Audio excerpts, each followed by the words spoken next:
everybody should have an electric bed. Why, it's positively unbelievable. You just push a button, and your head goes up, and your feet go up. And your electric bill goes up. Do you think I was silly to buy it? No, I was just kidding, Mrs. Brown. As a matter of fact, I've always said, anyone who has an electric bed, more power to them. Oh. Good night, Mrs. Brown. Good night.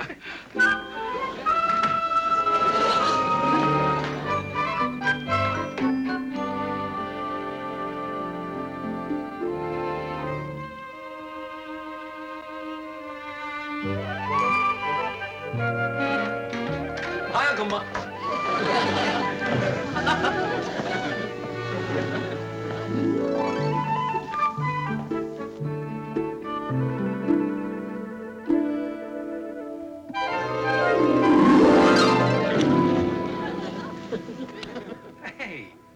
Hey, that's wild. But will it sell? I mean, don't you think fathers have enough trouble climbing up on the tops of buildings, trying to rescue their children's kites? Tim, you know very well these are not toys.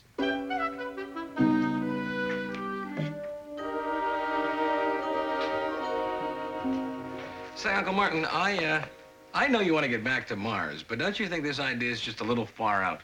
I mean, there must be an easier way than hitching your spaceship to the back of one of our rockets.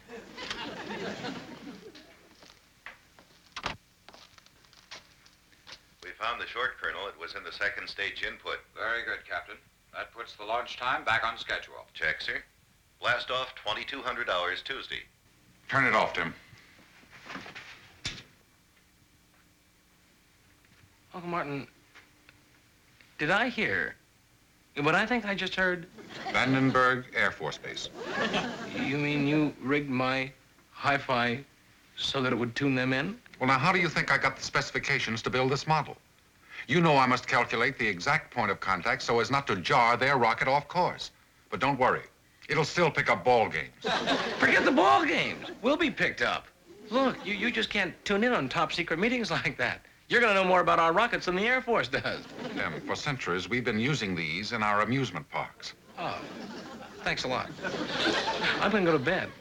You see, what I can't hear, they can't shoot me for. Well, now, you needn't worry, Tim. No one can possibly find out what's going on here. Let's see, go to UCLA library tomorrow and pick up additional research. That's what I'll do. Go to UCLA library tomorrow to pick up additional research. Oh, yes. They say that's a wonderful library, Martin.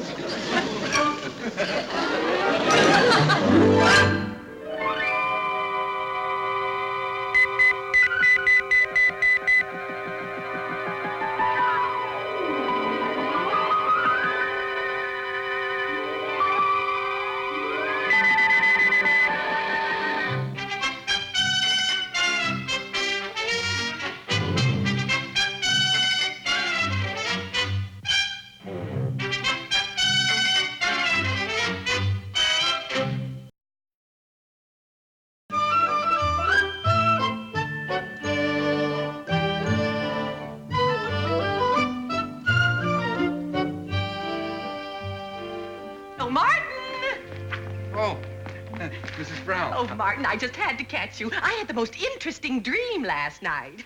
It was about, guess who? Well, that does narrow it down considerably. Me? You guessed it. Oh, I can remember it all so plainly. You were going to school. No, he wasn't going to school. He was going to the library for some books. Yes. He wanted to find out something about spaces. Or was it space? Well, anyway, isn't that silly?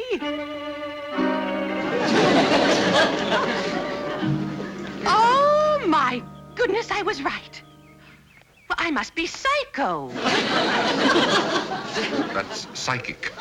But don't you worry, Mrs. Brown. Yes, she has no reason to worry. I assure you, it was a common illusion known as déjà vu. Without realizing it, you saw the UCLA imprint and read the titles on these books, and then you imagined they were part of your dream last night about me. Oh, well, thank goodness. It certainly would be scary going around thinking you're thinking somebody else is thinking. Well, excuse me, I have to put away my groceries.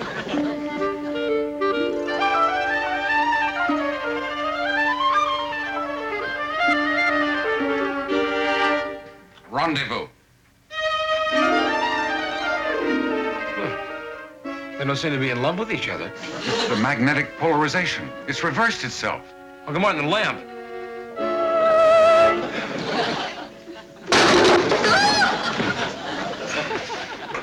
Good gracious.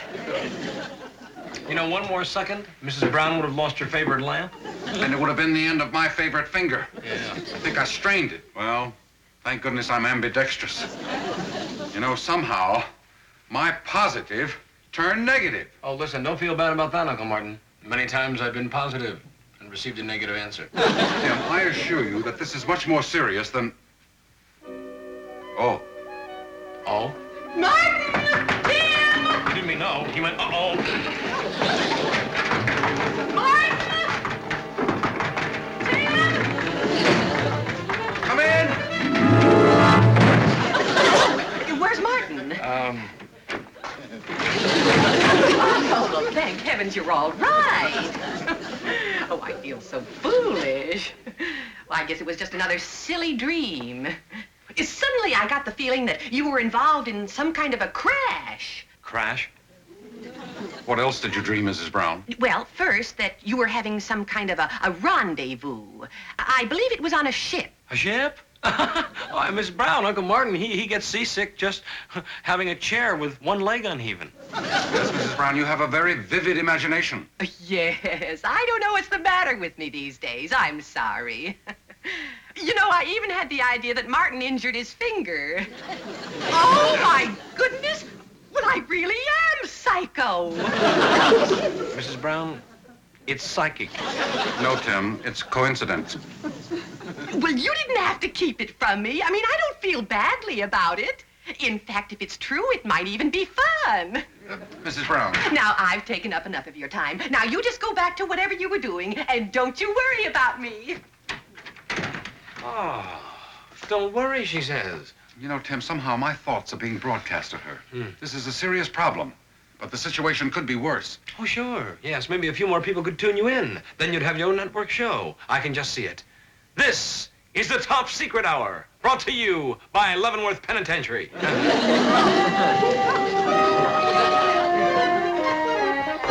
I'm going to have to work fast, Tim. But if I can hook up a special feedback condenser, I think I can find out the cause of all this trouble. You see, somehow Mrs. Brown is picking up the electrical impulses from my brain waves. And the only way I can stop it is to get a picture of what's serving as a transmitting unit. And all we have to hope is that this is the one time a woman can keep her thoughts to herself. It's open, Bill. Come on in.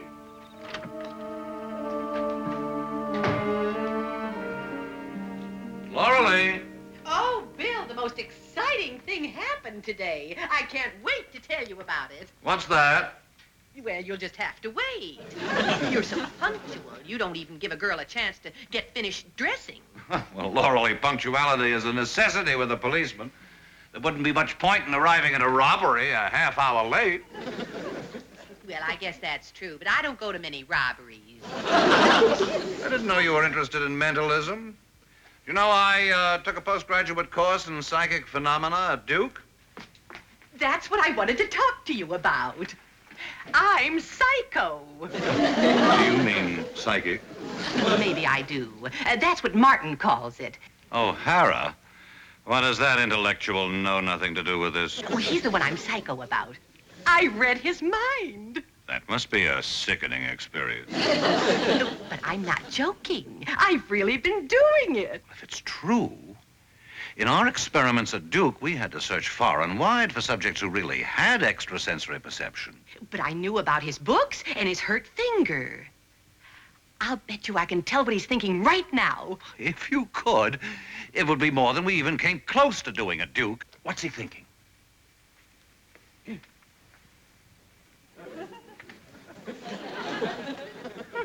I don't understand it. All of a sudden, my extrasensory isn't percepting. Perhaps if you relaxed. Relax. a minute. Every time it happened, I was relaxing on my new bed.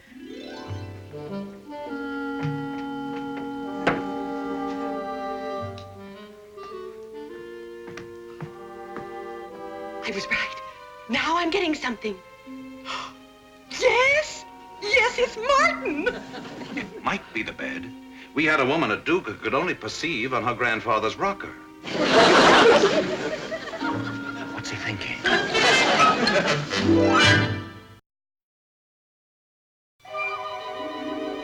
canned answer. It must be something to eat. He's hungry right now. What else is he thinking? About a watercress sandwich. Watercress sandwich and canned answer.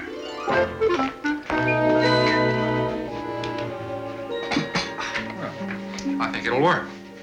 Food. I'm famished. Now, well, if you don't mind, I'm going to have ham and cheese. Somehow I just can't flip out over a watercress sandwich.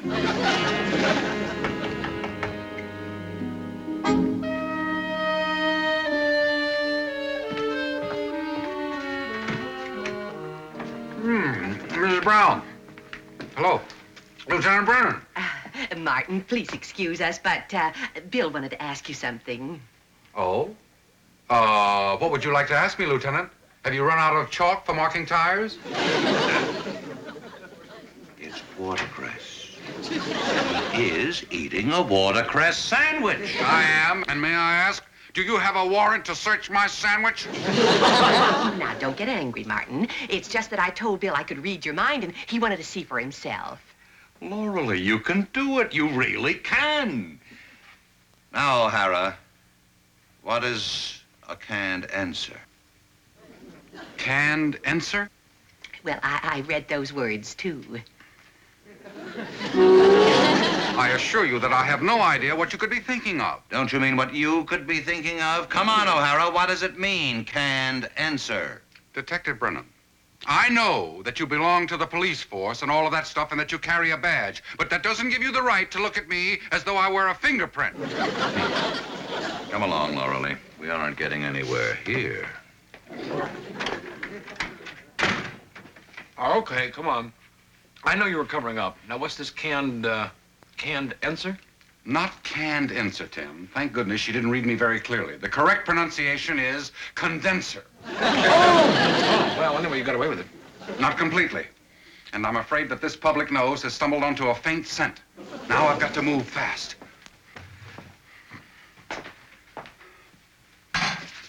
Tim, you are about to witness something that no other earthling has ever seen. Oh? Well, I hope he isn't seeing a Martian electrocute himself. Hardly. Full scope, double mind reading. The instant that Mrs. Brown reads my mind, I will be reading hers. And this will cause a short circuit of both our thoughts at the point of contact. Now, whatever is acting as an amplifier will show up on your television screen right there. No kidding. What channel?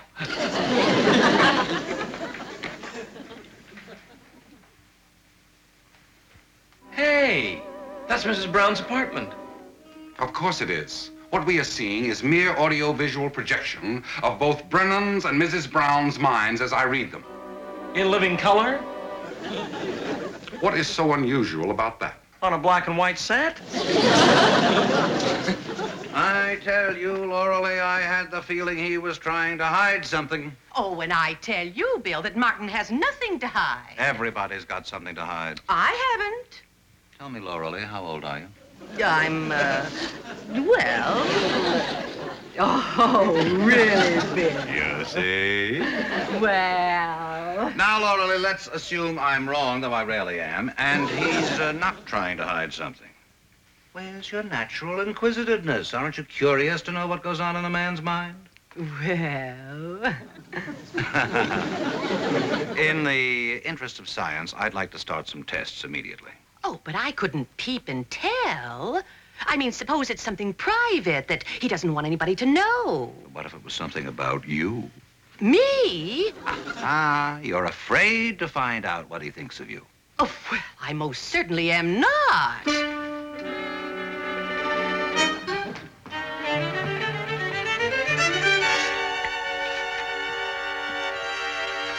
Watch carefully now, Tim.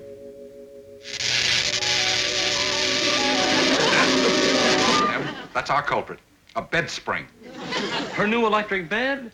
Well, that means every time she gets in bed, she'll know what you're thinking. And if she thinks what you're thinking, you're thunk. Sunk. The Mars launch is in 24 hours. I've got to keep her out of that bed tomorrow night somehow. Well, maybe you can make her a sleepwalker.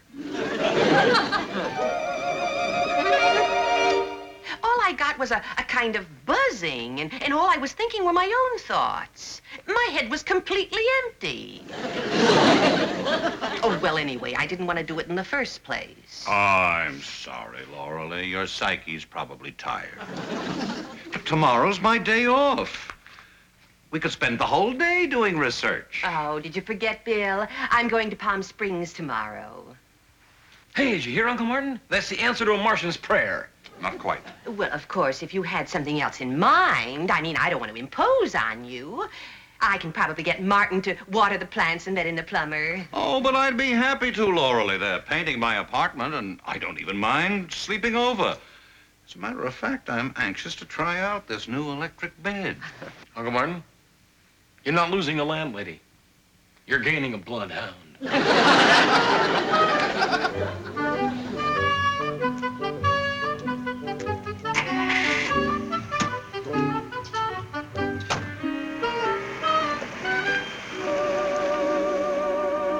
she just took off.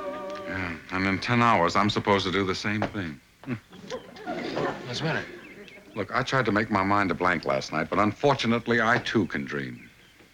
You mean she may have picked something up? Mm-hmm. She did. Several key words. And as she was leaving, she gave them to our new neighbor.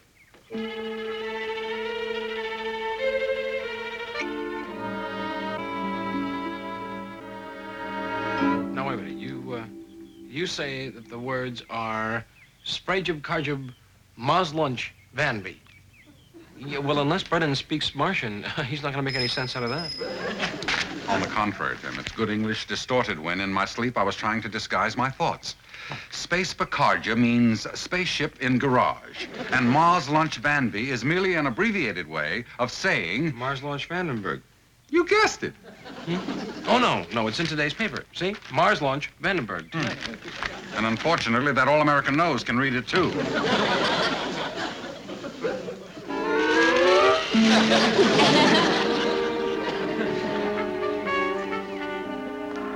This is going to be tricky, and I hope I can do it.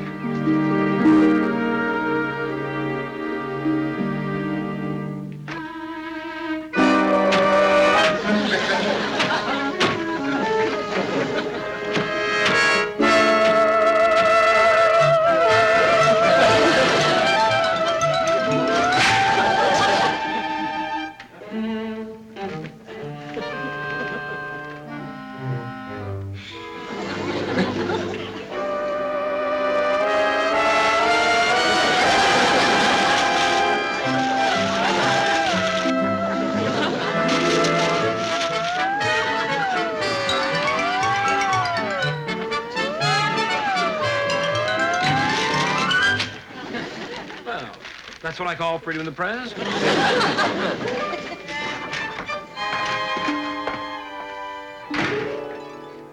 It's time to try to get our work done before Brennan's bedtime. Mars launch, minus 9 hours, 48 minutes. Mars launch, minus 20 minutes and counting. All systems go. So far, Tim, so good. But But what? he's thinking of bed. Oh, no. Oh, we needed 20 minutes. 19. All right, 19 minutes. He can't decide whether to go to bed or boil some yogurt. Boy, yogurt. Don't knock it, Tim. Don't knock it. Right now, it's better than going to bed. Come on, yogurt.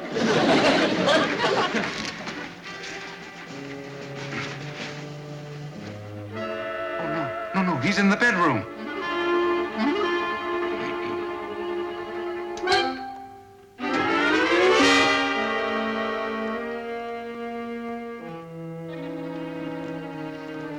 Brennan's on the bed. Yes, I'm on the bed. Who said that?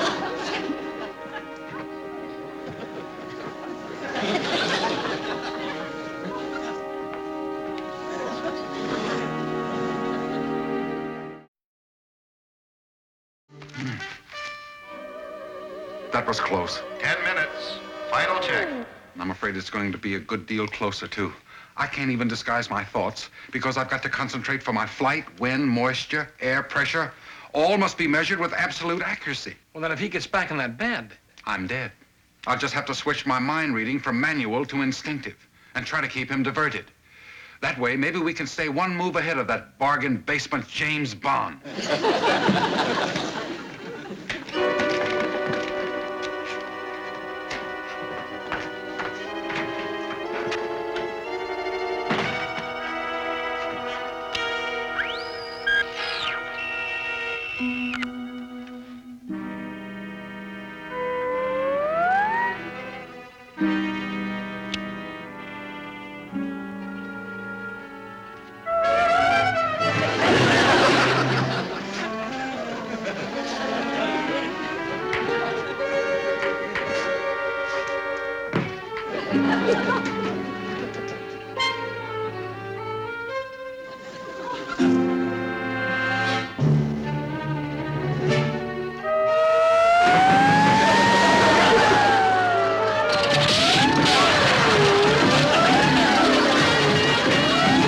Blast off 0 minus 5 minutes. All systems green and go. Time to get down to the garage. Come on.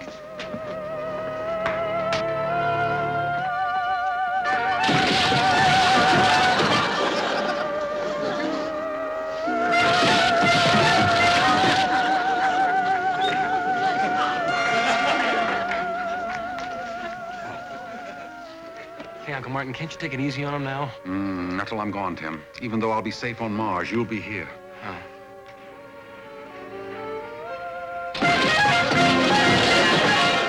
I guess this is it, huh? What I mean is, what do you say at a time like this? Just a simple goodbye, Tim. With the hope that someday I can return. And now you better stand clear.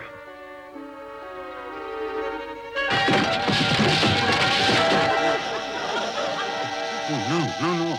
I crossed levitation circuits.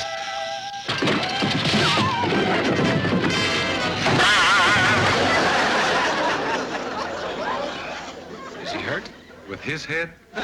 No, just temporarily unconscious. Oh. You know, he's gonna have a hard time wearing a hat tomorrow. 3, 2, 1. Blast off. Well, I guess that's it, Uncle Martin. I guess nothing that'll stop you from getting home now. Well, Save your goodbyes, Tim. I'm afraid something already has. Brennan. What, you mean that little dent? Just big enough to throw the ship off course. Oh. Well, I wish I could say I'm sorry, but I'm not. Well, I'd like to say I'm sorry too, Tim, but, well, yet somehow, even Brennan knocked himself out to keep me here.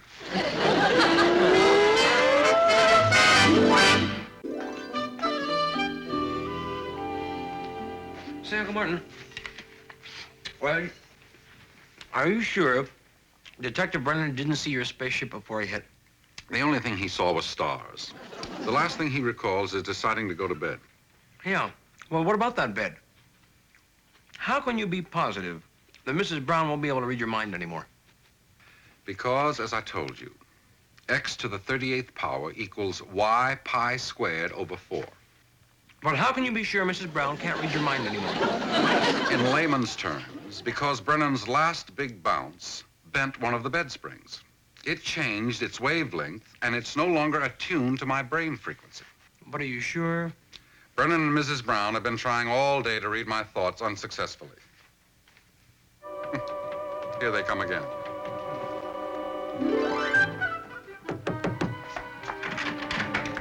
Excuse me. But I could almost taste it. I could have sworn he was up here eating an apple.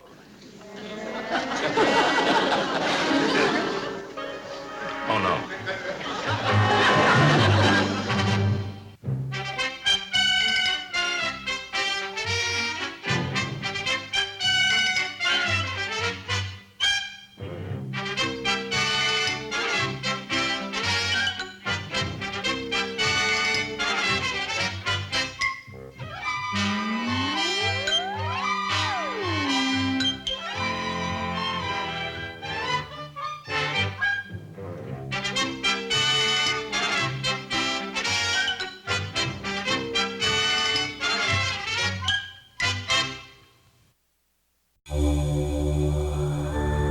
Bye.